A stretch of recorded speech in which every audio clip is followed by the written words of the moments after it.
Could be anytime. Good morning, everyone, and welcome to the New Media Show. My name is Todd Cochran, and we've got a great start to the morning here. Got Rob Greenlee, my co-host, on the bottom block this morning. Rob, how are you? Doing great, Todd. It's great to be here to talk about new media again, and specifically Stitcher. It's exciting to have our guest on. Yeah, absolutely. So, good morning, Rachel. Thank you for joining us this morning. And you got a nice Stitcher banner back behind you and everything. Way to represent. Well, you do. Thank you. Thanks so much for having me today, guys. And I know it's early. Go ahead. And I know it's early to get you out and about, but we've got about an hour for you folks today to talk. Rachel's got a hardcore to get on the road time, and so do we actually. All three of us this morning just have other commitments as well, and I've got a soccer game or soccer scrimmage or something to go to this morning. So is the season here, at least in Honolulu.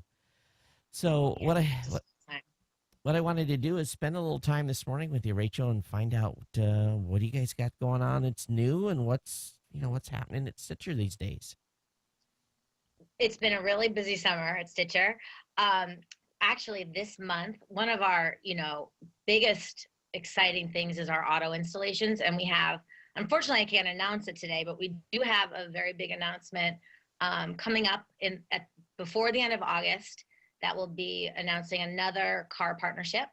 We're currently in 50 models of vehicles for GM, Ford, Mercedes, and BMW, and we'll be so it's on 4 million dashboards. And in the next week, the new cars will be rolling off the line, and we'll be able to make that announcement too. It's a really big car company, so it will be exciting. Hopefully, upping that number of 4 million to about 6. So that's a very exciting thing. Continuing to make lots and lots of product changes here at Stitcher. We did a lot of user studies in the last few months and just have been making some different iterations, mainly focusing on our recommendation algorithm and trying to get the right content in front of the right people. We're up to within the next, I would say, 3 weeks, we'll have 20,000 shows on Stitcher. So, with that, volume of shows, and there's so many have such a great quality, but might not have the name recognition, brand recognition, even, topic recognition, really. You don't expect to find a show on quilting or fishing or whatever, in a podcast, but we're really trying to help match people up with, their interest and their likes. So that's where we've been, really taking the product hyper-focused on recommendations and discovery.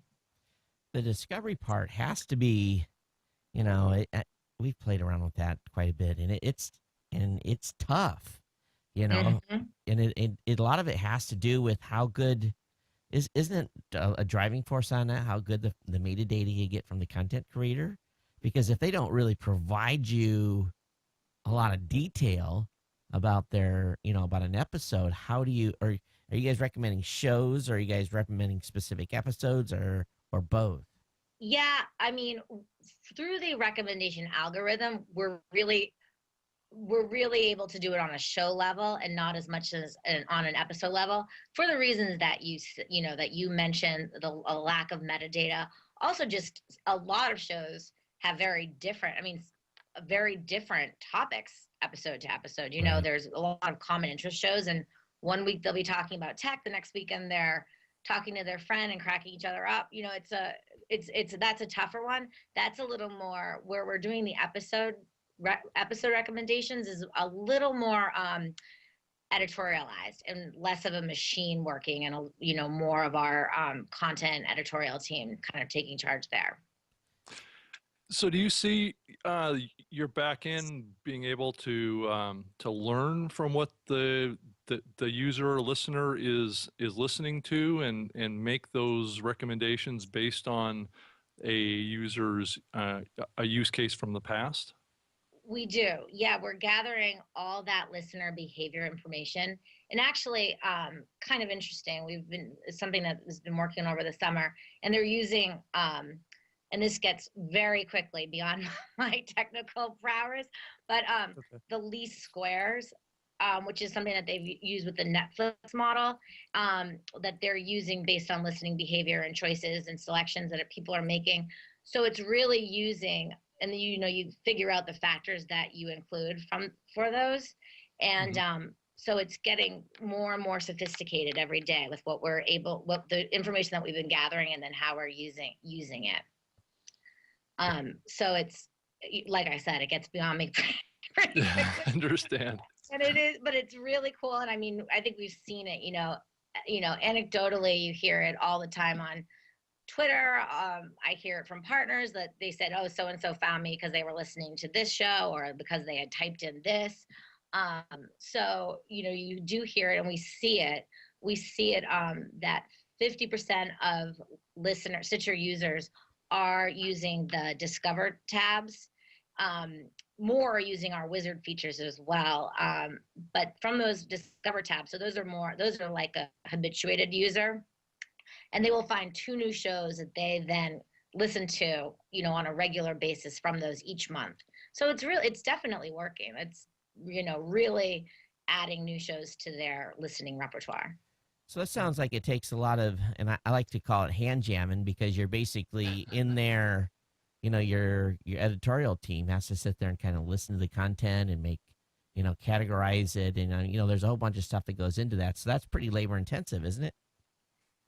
It is. We have we have a person that helps us out with that, that's dedicated to doing a front page, some of the social media stuff where there's outreach on social media to match people up.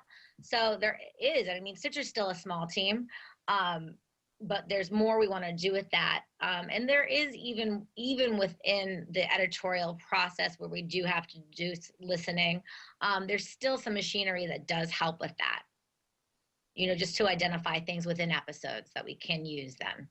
Oh, sounds like a little secret sauce there. So it sounds like Rob, sounds like they're doing a little maybe auto detection and doing some.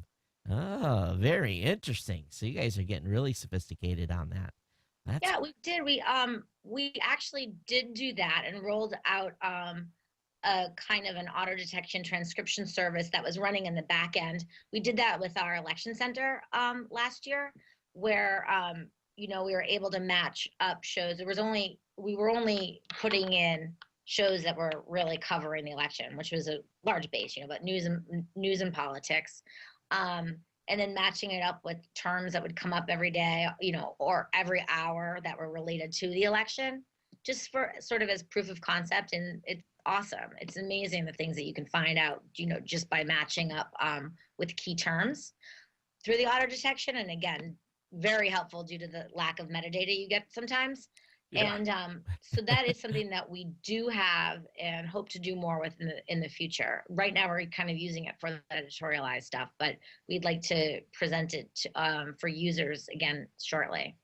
what I think would be cool, and Rob, I know you probably got a point here, is if you guys could come out with and I know this, this gets into maybe proprietary stuff, but if you guys could come out with a list of additional data that you guys would like to have in the RSS feeds, maybe a set of tags Yeah. that would allow the content creator to basically, he could do it on an episode basis or even on a show basis, is additional level of tagging of information and certain things that would help. I think it would help the industry as a whole Yeah. if there was a lot more, I guess for a better word, classification of content.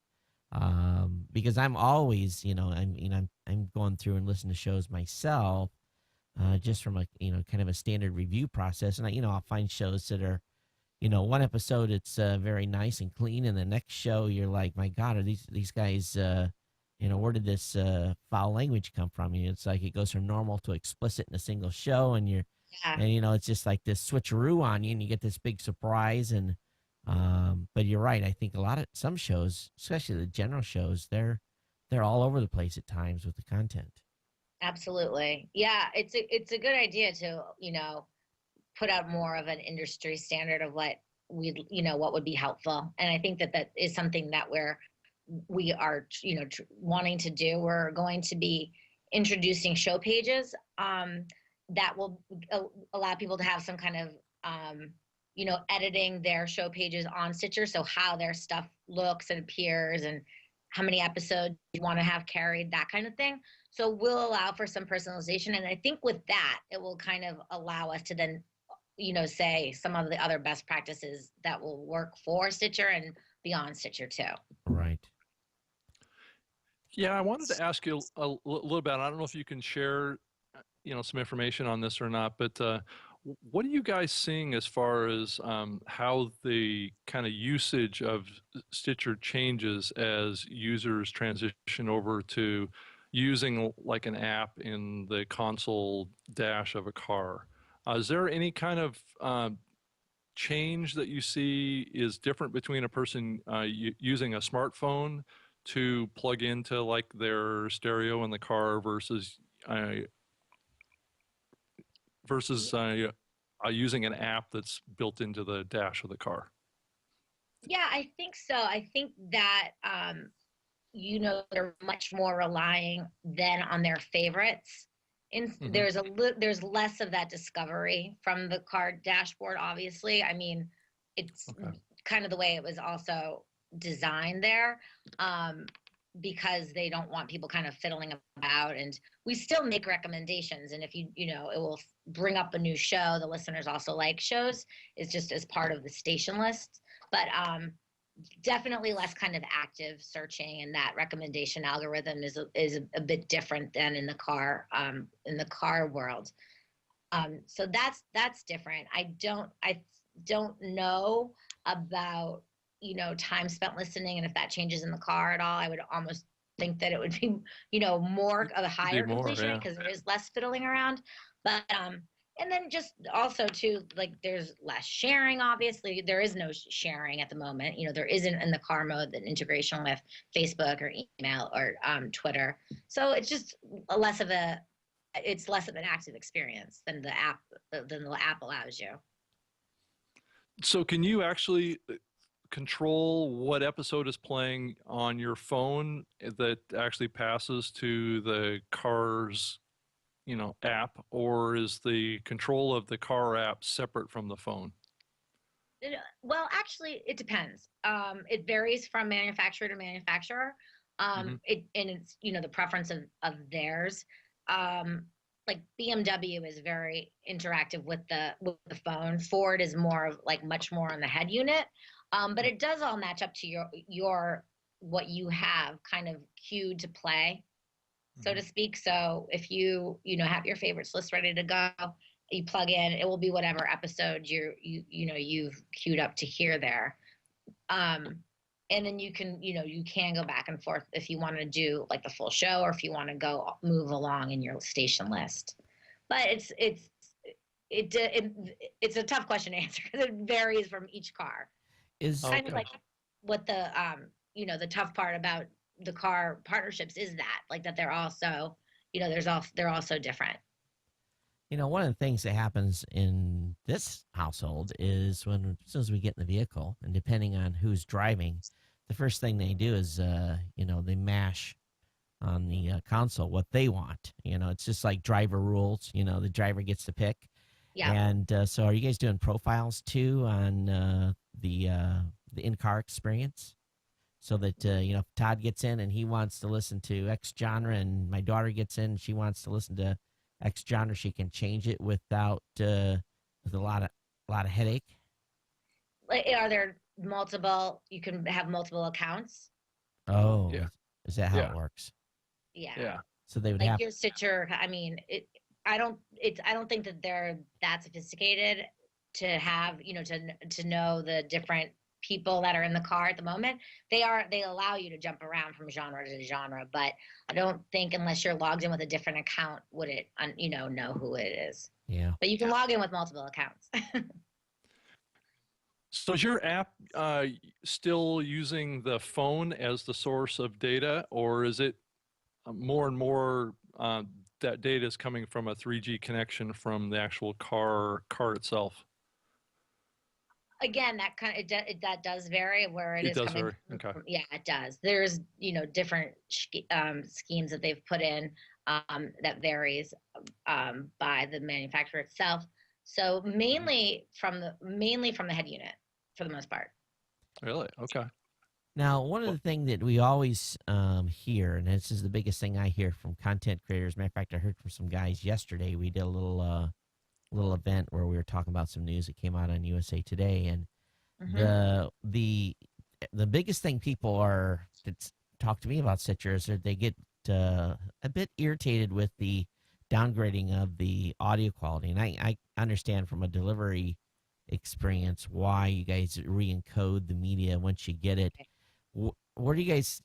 I'm sure you hear that feedback. What are you guys doing to address that? Or are you able to? Or have you been able to make some changes? We have made some changes to it. I mean, we're continuously trying to make the audio quality better, even in the downgrade, even in the downgraded versions of the files. There are some shows we don't do it to. Um, if some of them come in and they already have some audio issues, and those ones will just, are unlistenable to on Stitcher. So we don't downgrade those ones. There's usability issues if we don't. Right. There can be, especially in the cars and where they're looking for smaller file sizes to send over. And also just some of the feature sets that we have on Stitcher are harder to use there. So, it definitely does can cause some playback issues. And on a lot of the Android devices, there's some problems with it. So we continue to work with that to avoid any playback issues. But we do try to make the audio quality of the re-encoded stuff as good as possible. We don't hear complaints from listeners. Yeah. We hear complaints from the providers. Ah. So I think that it's like a level of sophistication for your audio senses that is like a normal listener doesn't detect, but obviously the provider does. So we kind of try to balance that too. yeah, Well, I think what's going on there is that the podcaster has a certain desire to have their audio heard at a certain quality level, and I guess they feel like they've lost control of that through your platform, and I guess that's probably at the core of what's going on there. Right. and and I understand the pain from a delivery standpoint too. I can sympathize with you guys because you want an app that is going to work. No matter if the guy's on a 3G or LTE connection, they've got to be able to get the media and also if every day you're spending a couple of hours in the car and you're on Stitcher the entire time, that takes into some bandwidth considerations for the provider. So I fully understand the Right. need. And it's interesting that you don't get any negative feedback from the drivers or from the users of the devices. That's Yeah, to we me hear a lot surprising. more negative feedback when we are not re-encoding because there's sometimes some playback issues, and also Right. there's different levels. There's different sound levels that I think are annoying. Because one of the things is kind of balancing out the volume then. Right. Exactly.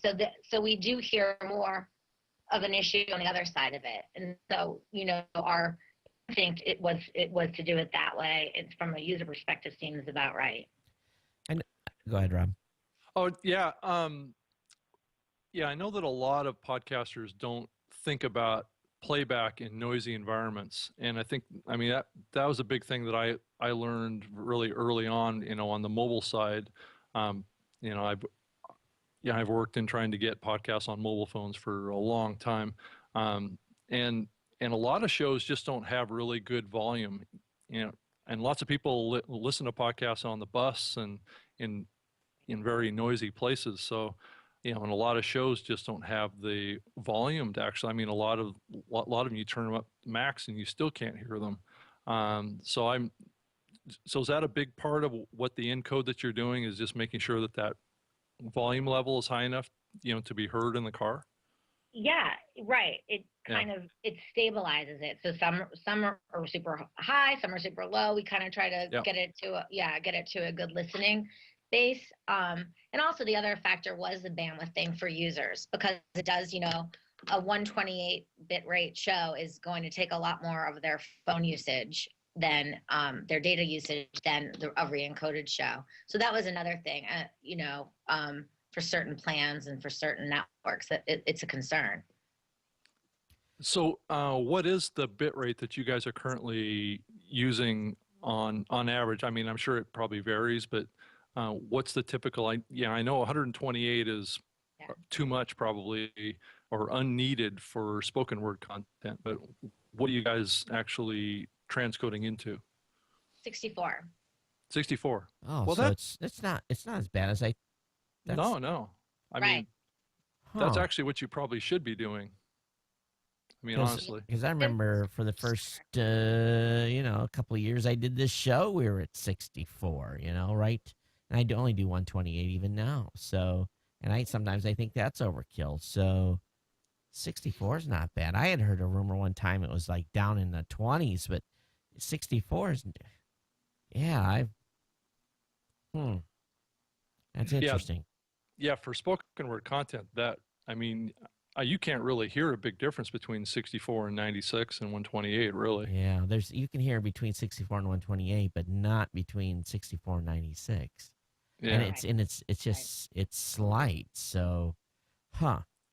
yeah, Well, that's hmm. Okay. And I want, and I think too is if a lot of it has to do with the source file. If the source file is really good, hmm, if you take a really good, nice leveled 128K file, and it depends if they're running mono or stereo. That's a big thing too. The end result could be very, very good at 64. Um, in a lot of cases, if you start out with crap, it's always going to be crap, but that's just the way it is. One thing I wanted to, Rob, do you have anything more along this yeah. I line? just wanted to ask really quick around that whole stereo thing. Are you going? So, if you get a podcast that's in stereo, are you taking it down to mono, or are you doing the whole joint stereo No, it thing? goes down to mono. Oh, it goes down to Yeah. mono. Okay. So, even that, Rob, if if I think a lot of guys don't realize it, but if you record at, 120K, 28K mono, That's eh, yeah, yeah, so you're going to have an excellent file at 64K mono. yeah. It's going to be really good. But if you're recording at 128K stereo and go down to 64K mono, I can understand, where there might be a little bit of a jangle.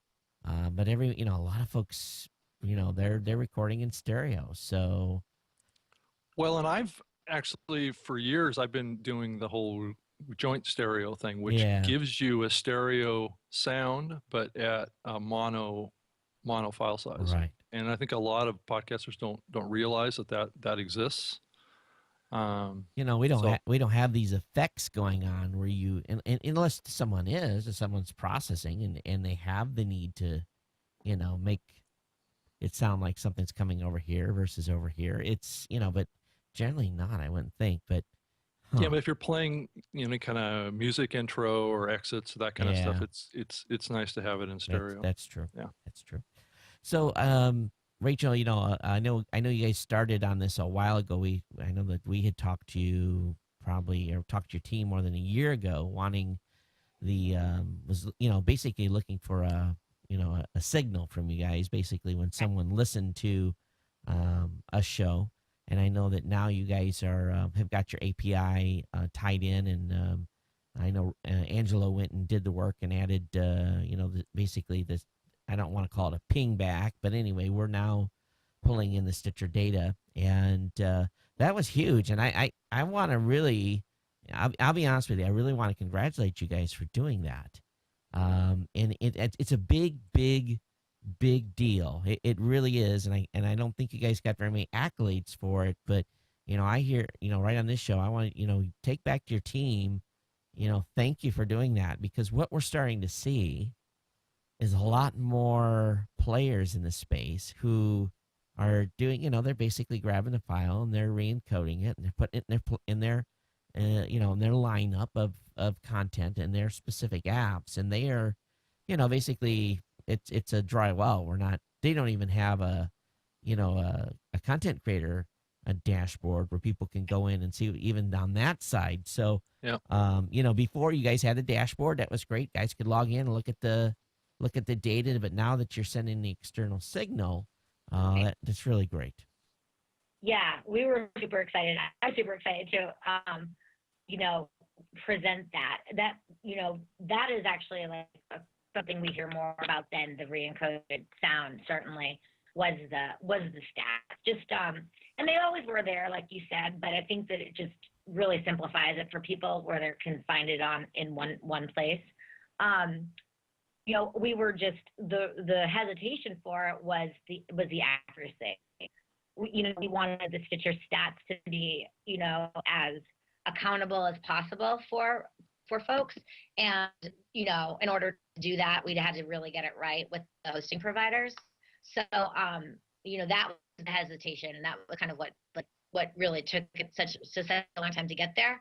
But we're so happy that it is there now. And just because I think that it gives more visibility to Stitcher too, that people are understanding now how many listens they are starting to get on Stitcher and how it's really growing. I think that before, because it lives somewhere else, not everyone was that great about checking it out to kind of see how their Stitcher listening was doing. So I think that for us, it's really, really great too, because it's kind of giving us a little more cred. Yeah. We were doing a demo to a new client, what was it, midweek. And basically, we have what we call as a client list. And we opened the client list up, and the guy was, and we were in a go-to-meeting session. The guy was kind of reading down through the list. He says, how do you get Stitcher? And I was like, well, they have an API or basically we know they're able to feed us that data. And he was just he was shocked. And I said, everyone else that's on this list, we extrapolate from the log files and everything else and talk about the process. But I said there's some apps, and he named one, which I don't know if you guys consider a competitor now. It starts with another company that starts with an S. And I said, hey, that's a black hole. We have no idea what they're doing. And if you even go in their site and look at their interface, the interface just sucks, So I said, accolades Stitcher for doing that. And I hope that we can use you guys as an example to push other companies to providing data feedback like this. And it's in be honest with you, you guys are literally lifting your skirt a little bit and showing underneath the hood data that normally companies would never do. And I understand the reward / risk for that. So Right. people need to appreciate it. Yeah, no, we know it's really important, and it's a feature that we really wanted to provide for content providers. It's tough to we have to understand who's downloading our app. We have to go to 7 or 8 different sources, and it's a pain in the butt. So Right. that's something that we really wanted to do, and to see it kind of more on an apples to apple kind of readout is nice too. We're still kind of making some headway and making sure that all the providers are getting all the different Stitcher user agents and reading them. So we're not 100% there yet, but we're much closer. What would you say then on a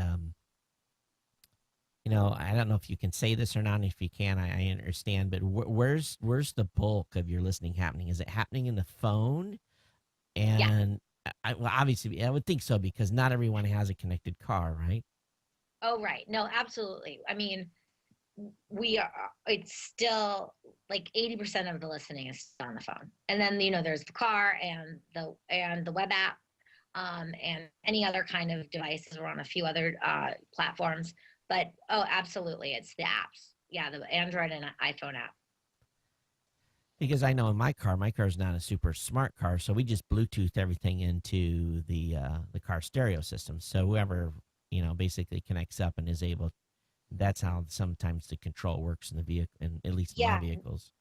Totally. I mean, people are using the aux cable and listening in the car. Right. There's a ton of listening in the car, but it's not necessarily through the dashboards, Right. although that's still we want it to be. And the car manufacturers want it to be from a safety perspective and everything else. And then I think that the car, the dashboard stuff is so just huge for the podcasting industry as a Yeah. whole because it makes it so it's not a podcast, it's turn on your car stereo and Yeah. these are available shows. So, we're hoping to that starts shifting a little bit, and there's a lot more natural listening in the car vehicles. It's still a small number of vehicles. I mean, it's not 4 million is nothing to sneeze at, but in the sphere of cars, Right. it's not a ton. It's slow to roll out car installations. They're talking about model year 16 as what you're working on, and we're talking about a release that we worked on last night that we're putting out to the app market on Monday. So I mean it's a totally different cycle, but it's all going to get there. And it's a very painful cycle too, because every manufacturer, it's just like set-top boxes. Everyone's got their own little thing, and Yeah. it's very expensive to, I think people just don't appreciate how much money companies actually spend to get in these different platforms. And from platform year to platform year, things could change dramatically because they said, "Oh, by the way, we've upgraded to our underlying infrastructure to XXX, and by the way, we've changed everything." And then you're like, Yeah, it's very hard, but it's very worth it. And we really see it as being a huge step in podcasting. We talk about how to bridge that gap and how to bring awareness and increase listening. And I mean, I really think that the car dashboards is key to that. So, we think it's really worth it. So we send our people over to Japan and Germany and, to do these, but it is a tough undertaking, but we believe it's worth it. In the very, very early days of the podcasting space, and it's something I think I even wrote about in my book, is that my dream from the very, very beginning was that I would be able to essentially in the morning start my content with whatever device I wanted in the house. Mm-hmm. And as I, had my coffee and rolled out to go to work, as I got in my car and I basically left the house, that the car was smart enough to pick up where I left off in the house. And then continue on. And then when I would get to the office, walk up with my mobile device, and it would continue, and it would be this seamless user experience. We are so close to that. You can do that on Stitcher. Oh, I know you can. I absolutely, I know. So that's the cool thing, is that the experience can continue, and it's not like you have to run to the car because you're going to miss the next the 45 seconds or 2 minutes of while you're getting situated of content. It's just, it's paused and it rolls right into. So that's cool. Rob, and you can even you don't even need your mobile device to do it on Stitcher. If you're logged, if you're listening on your mobile device in the morning, plugged into your speakers, you're getting ready to a show, go into your car, log back, get back onto Stitcher, it will pick it up. Right. Get to work on your desktop, it will pick it back up. As long as you're logged into the same Stitcher account, you can do that across the board. It's pretty rad. Yeah. Yeah, I think what you're talking about, Todd, is where your phone actually is more in tuned with your life, right? And I think that's what we're seeing kind of happen, I think, with Google Glass and these kind of things, where the software kind of learns about your lifestyle and what you do, and augments you with and does those things, right? So when you get in the car, it automatically starts playing because that's what you were doing when you were getting in the car. So it actually learns from your behavior, and I think we are definitely getting closer and closer to that kind of a reality. It could be probably within the next year or two. I think it's coming that fast. Rob, Google Glass does not do that yet. No, but it's coming, right? I mean, you can totally see the handwriting on the wall on that it's going to be like a personal agent almost, right? And I think that's where all these things are moving towards. But also wanted to ask a little bit about what you think is going on in the kind of radio and podcasting market. I mean, you guys have been kind of on both sides of the fence. I mean, streaming radio through your system, and are you seeing more radio content providers wanting to get on Stitcher and grow their audience on that side as well, Rachel? Yeah, we definitely are. Not as much on the live stuff, the live side. Stitcher's really established itself more on the on-demand side of things.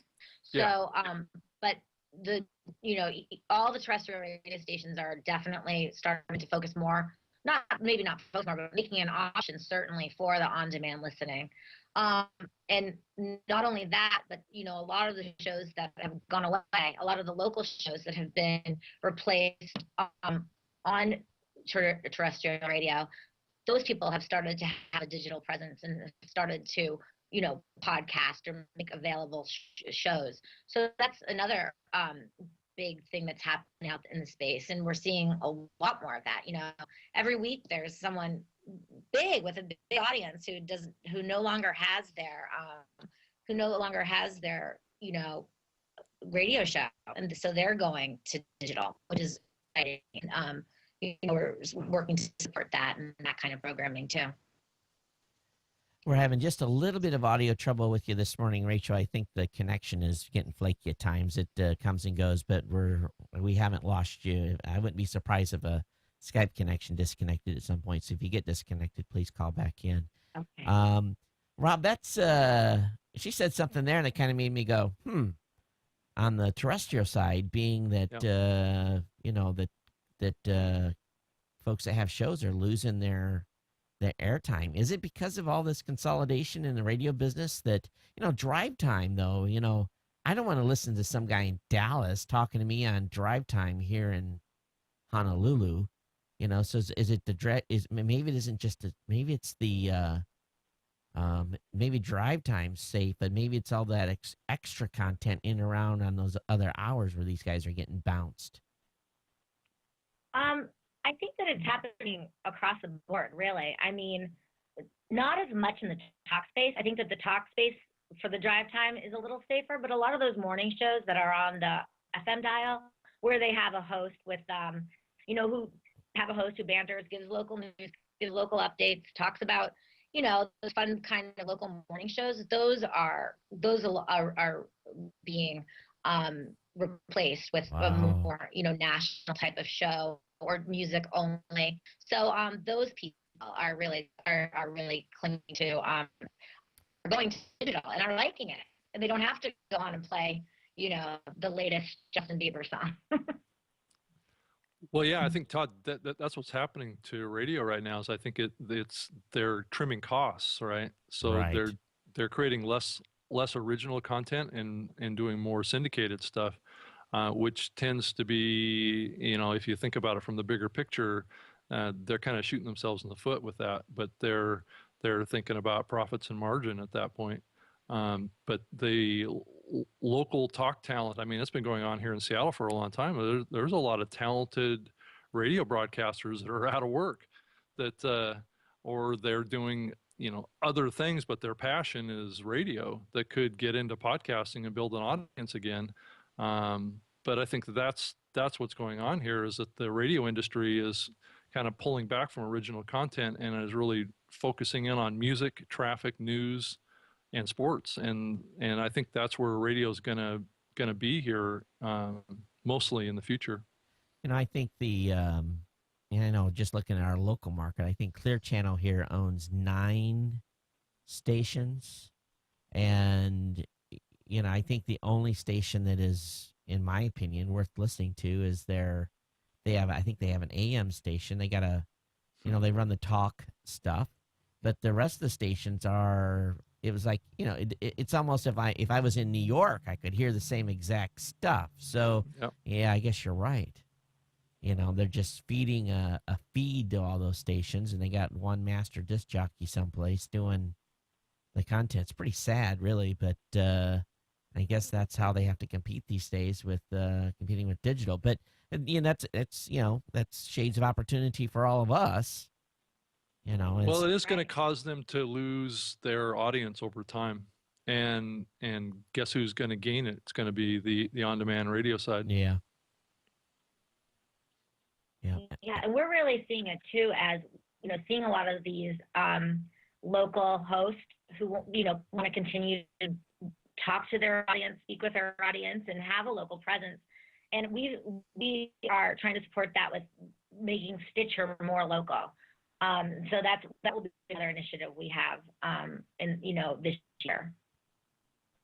Oh, that's interesting to make Citra more local. Yeah, that makes sense. So does that mean that you'll make Mhm. recommendations for shows based on your zip code, that kind of thing?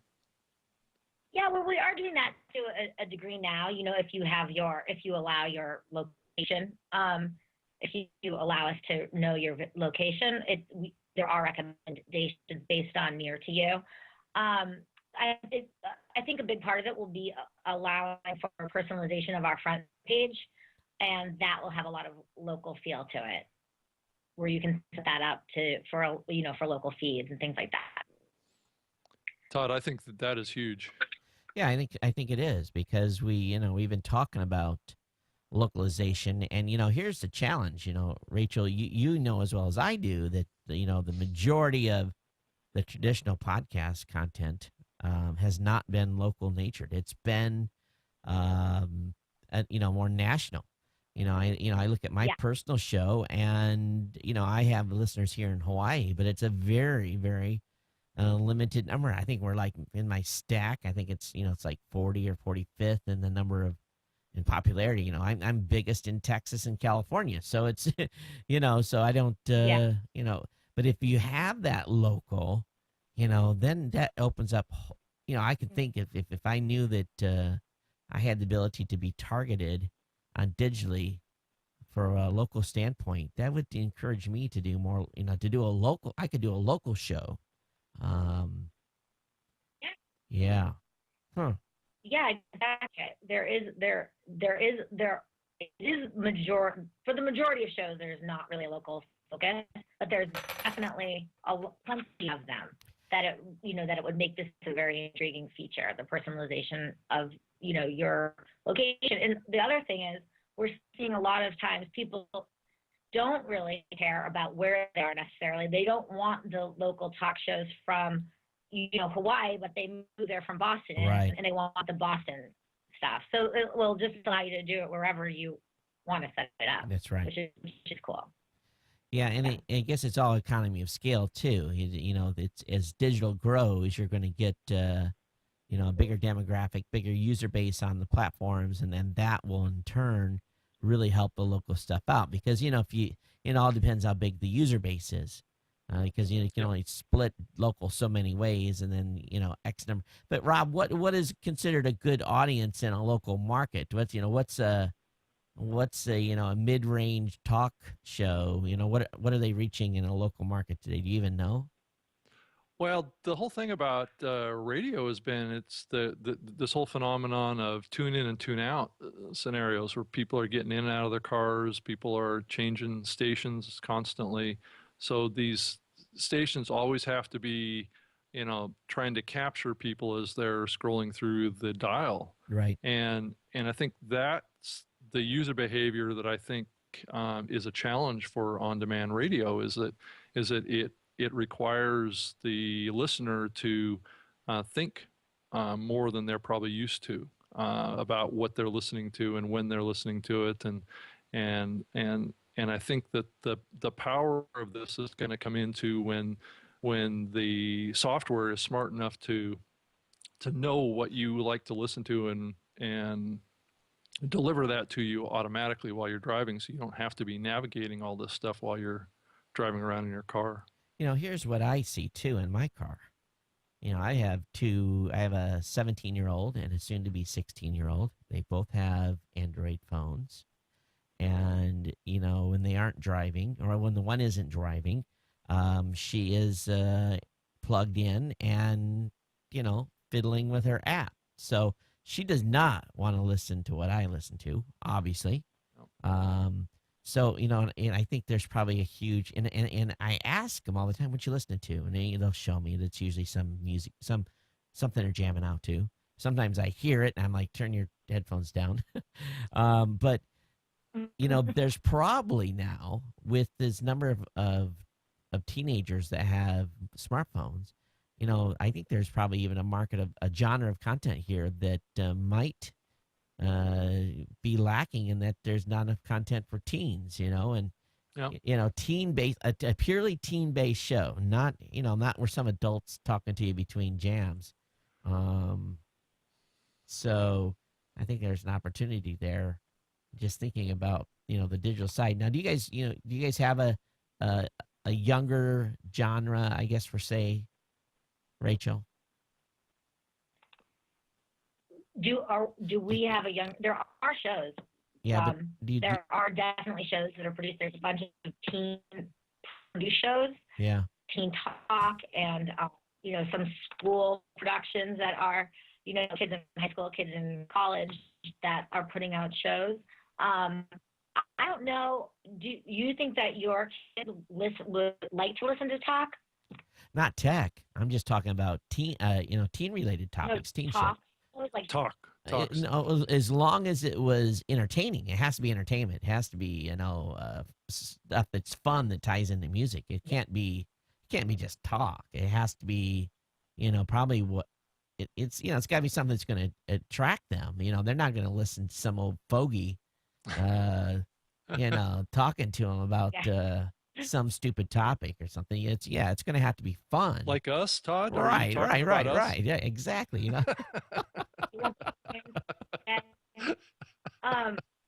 But I mean, I think that there are some of the shows that are doing better.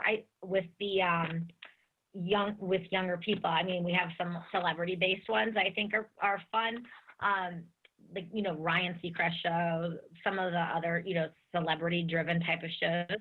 I think that just generally, I think that the younger people, and I mean, I was like this when I was a teenager. My parents would always put on NPR when we got in the car. I'm like, turn off the talk. I don't want to hear it. Right. But then I just want music, older, right? Yeah.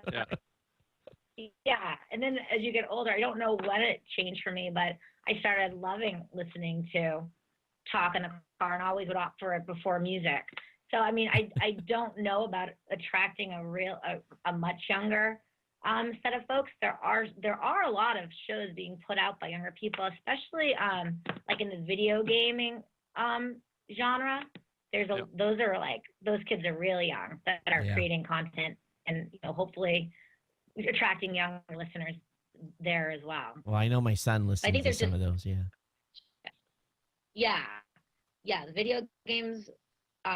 The video game one I think is like pretty key to attracting a younger listener. Yeah. So what are you seeing as far as usage of Stitcher outside of the U.S.? I've been really seeing a lot of new content flowing in to our platform from other countries around the world. Are you guys seeing the same thing happen? We are, yeah, and it's pretty organic, frankly, because we haven't, we have been so U.S. focused from a marketing perspective and from a support perspective. So it's organic, but yeah, absolutely. I mean, China, Japan, biggest course makes sense because we have mainly English spoken content. So the UK is really big. Australia is second to that, and English speaking countries after that. And then after that, it's China, Japan, Germany, and then we're actually going to be doing a Spanish Stitcher app. So, but that's more Spanish speaking in the U.S. Because we see a real big a lot of listening on our Spanish language content. So we're going to be putting out an app for Spanish speaking content as well. I would imagine it's got to be huge. That market has to be big. And you know what, Rob, we keep hearing the China thing. China keeps popping everywhere. Yeah, and it's not just China. It's all these big countries around the world. People are starting to listen to on-demand content. So yeah, definitely, it's a huge opportunity globally, I think, for I think that they use it to like improve their English in some respects. I think that there's a real lack, they don't have access to Pandora or some of the other music services. I think that the talk is, something that they're really starting to enjoy, which is awesome. So we've got about a little less than 10 minutes left. What's new? What do you expect is going to come in the next 6 months or through the end of the year? Is there anything you can talk about that folks should be keeping an eye out for? What can we talk about? She's thinking, what am I sworn to secrecy and not talking? What can we talk about? We do have a big car announcement that will be at the end of the month, which is going to be very exciting. We have something very cool that will be coming out in the next soon, in the next 2 weeks, months. They are going to be on the web app. Actually, it will be in the app as well. There'll be user reviews and ratings on the shows, which is awesome for a few reasons. A, always great to hear from your listeners, develop kind of a communication there. But also it's good for SEO purposes. So we'll make your shows more easily found, the more people kind of having the dialogue on your show pages. So that's exciting. So be on the lookout for those. Encourage your listeners to comment and rate you. That's a big product feature. More product stuff, the recommendation algorithm is just constantly being improved upon. And more ways we're doing more from a targeting perspective, to reach users with alerts, emails, just more communication to listeners, and getting the right content in their ears. So that's great from engagement perspective, and also from a content provider discoverability, just finding that right listener for you. Rob, did you have any final questions? Something Oops, sorry. Go ahead, Rachel. No, something else that we ran a partner survey last week, and something that we continue to hear about is we have our recommendation algorithms to recommend the right shows to the right people. Obviously, they work the best when there's more listening on a particular show. But it does work in the long tail as well. But one of the things we constantly hear is you need to promote smaller shows more often, promote the shows that are less known. So we'll do something there, and always looking for feedback on how to do that too. So from you guys, from listeners, from content providers, we'd love to hear from you about what we can do to best promote the shows. We do try to promote all the shows. Yeah. Rob, did you have any final questions for Rachel? Yeah, I was just curious about whether or not at some point down the line, you guys may wind up selling your apps. Is that a possibility at some point? Selling the apps. We will have a premium version of the app available, where it will be a paid version. Okay. So we'll be introducing that, where there will be no display ads and no Stitcher ads. It's something we've been asked for a while from power users. It won't affect content providers ads. So anything that's being served will be served as is, but there will be no display, over it. Very cool. Yeah, but, that's great. So is that what you mean about selling ads? Yeah, selling ads? I was just curious how you were going to do that, and I think that makes a lot of sense to offer a premium upgrade that's paid, is for your service to take the advertising out and stuff like that. Yeah. Right. All right, cool. Hey, so Rob, you're getting ready to wrap up here. Sure. What's on for next week? We have Chase Jarvis, who's the co-founder and CEO of Creative Live. They're basically a premium video content offering platform that, you pay like a certain amount of money to get access to basically a series of classes. So it'll be really, really interesting. And this is all done online. It's all done either live streaming or on demand. So it'll be really interesting to learn more about that business model and how that might be something that might be an option to podcasters. Yeah, So and I want to also let me open my email up here. We promised to give away a book 2 shows ago, and we failed to give it away on the last show. Let me see here. so that was Valerie's book. Yeah, and I am I ready to give that away right now? Oh, what a knucklehead! We need to give that away on the next show.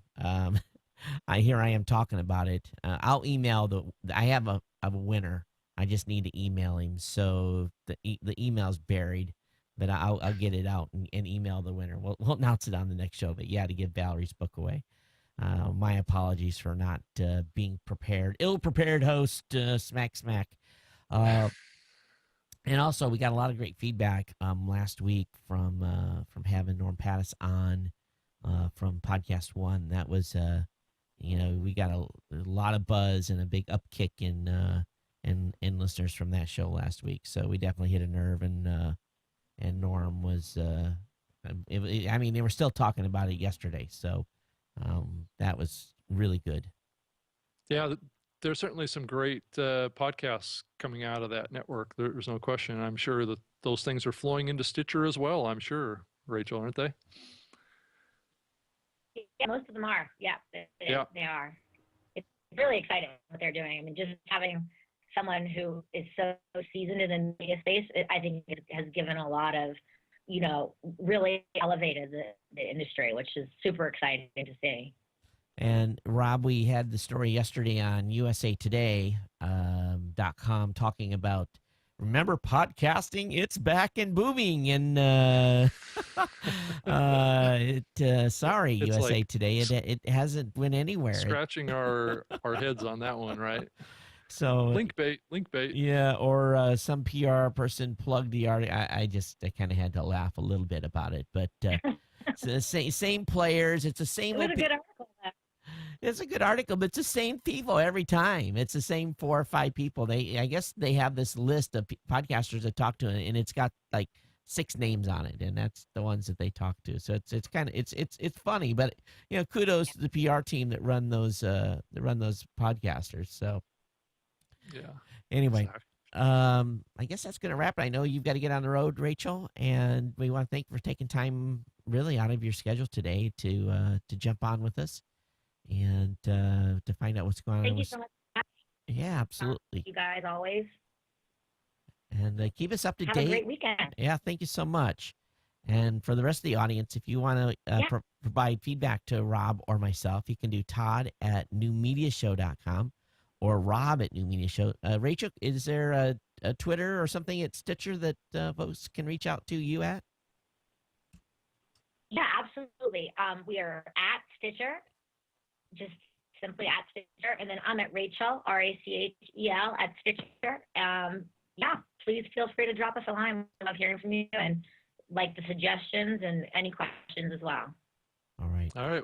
Well, thank you a whole lot, Rachel. It's great to see you and speak with you again. And thanks for coming on the show. Yes, thank you so much. Thanks so much for having me, guys. Yep. All right, and everyone else, we're going to go ahead and Rob and I both have hard, fast schedules here. So the live audience, thanks for being here, and those of you that are listening, you guys don't care when we quit, as long as we quit, right? So everyone else, thanks for being here, and we're signing off here from the New Media Show. Take care. Aloha. Bye.